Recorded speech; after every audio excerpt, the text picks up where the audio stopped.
వేలు 10,000 15,000 ఇప్పుడే మా ఆడబిడ్డ చెప్పింది.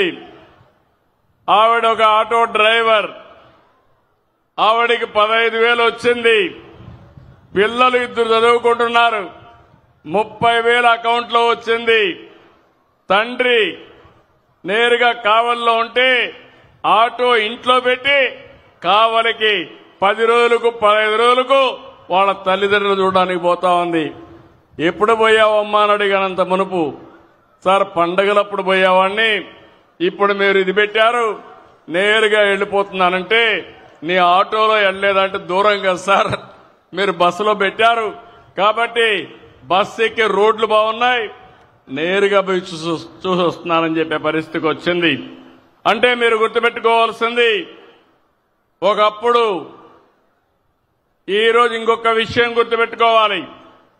దేశంలో ఎక్కడా లేని విధంగా చెప్పాను, 33,000 కోట్ల రూపాయలు పింఛన్ల కోసం ఖర్చు పెట్టే ఏకైక ప్రభుత్వం మన రాష్ట్ర ప్రభుత్వం ఎన్డీఏ. మన తర్వాత తెలంగాణ 8,000 ఖర్చు పెడుతున్నారు, 8,000 కోట్లు.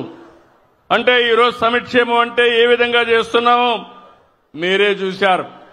మా ఆడబిడ్డలను చూస్తున్నా, ఎక్కడ చూసినా ఫుల్ జోష్లో ఉన్నారు.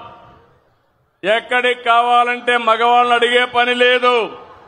నేరుగా మీరు నిన్న దసరా చూశాను, దుర్గమ్మ తల్లి దగ్గరికి శ్రీకాకుళం నుంచి మంత్రాలయం నుంచి వచ్చి దర్శనం చేసుకున్నారంటే అది స్త్రీ శక్తి పవర్ అని చెప్పి నేను మీకు తెలియజేస్తున్నా. మొన్నటి వరకు మా ఆటో డ్రైవర్లు ఉన్నారు, మీ ఇంట్లో ఉండే మా ఆడబిడ్డలు ఎక్కడన్నా పోవాలంటే మిమ్మల్ని వేది అడగాలి, తీసుకుపోమ్మని ఆటోలో. ఇప్పుడు మిమ్మల్ని అడిగే పని లేదు, ఎక్కడికి పోవాలన్నా నేరుగా వెళ్లిపోయే పరిస్థితికి వస్తున్నారు. అవునా కాదా అని అడుగుతున్నా మిమ్మల్ని. ఇప్పుడే నేను వస్తామంటే మా ఆడబిడ్డ చెప్పింది, ఏమమ్మా ముందుకి ఇప్పటికి వ్యత్యాసం అంటే, అంత మునుపు నేను అడిగితే అప్పుడప్పుడు ఇసుక్కొని ఎప్పుడో ఒకసారి తీసుకుపోయేవాడు, ఇప్పుడు నాకేం అవసరం లేదు, నేను ఎప్పుడు కావాలంటే అప్పుడు ఉచిత ప్రయాణ సౌకర్యం ఆర్టీసీ బస్సులో పోతానని మా ఆడబిడ్డ చెప్పిందంటే అది ఈ ప్రభుత్వం మీకు ఇచ్చినటువంటి స్వేచ్ఛ అని మరొక్కసారి మీ అందరికీ విజ్ఞప్తి చేస్తున్నా. స్త్రీ శక్తి బంపర్ హిట్ అయింది, చాలా సంతోషం. మా ఆడబిడ్డలకి ఒకప్పుడు సిలిండర్లు ఉచితంగా ఇప్పించాం, ఇప్పుడు మళ్లీ మీ అందరికీ చూస్తే 3 సిలిండర్లు ఉచితంగా ఇస్తున్నాం.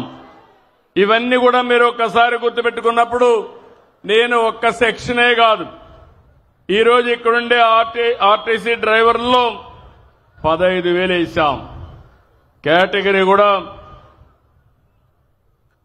క్యాబ్ డ్రైవర్, ఆటో డ్రైవర్ గాని, ఇంకో పక్కన వివిధ రకాలైన వెహికల్స్ లో మీరు చూసినప్పుడు auto rickshaw, 3 wheeler passenger, motor cab, maxi cab, ఇలాంటి రవాణా సౌకర్యం ఉండేటన్నీ కూడా ఇచ్చాం.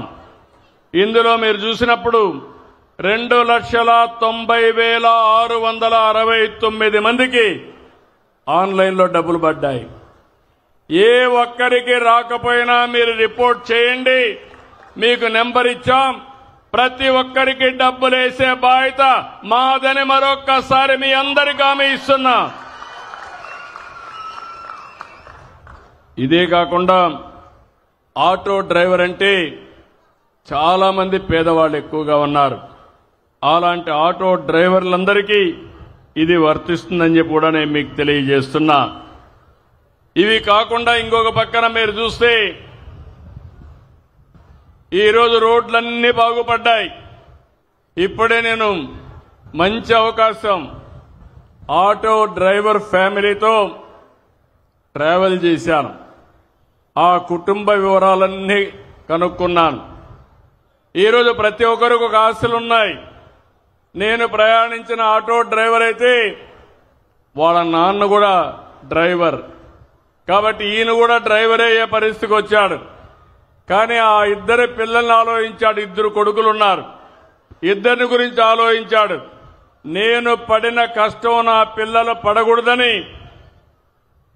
ఎన్ని కష్టాలైనా చదివిస్తామని ఆ కుటుంబం ముందుకు పోయే పరిస్థితికి వచ్చారు.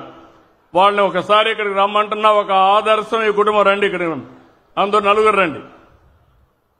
ఈ కుటుంబం ఒక ఆదర్శం. రండి, పైకి రండి.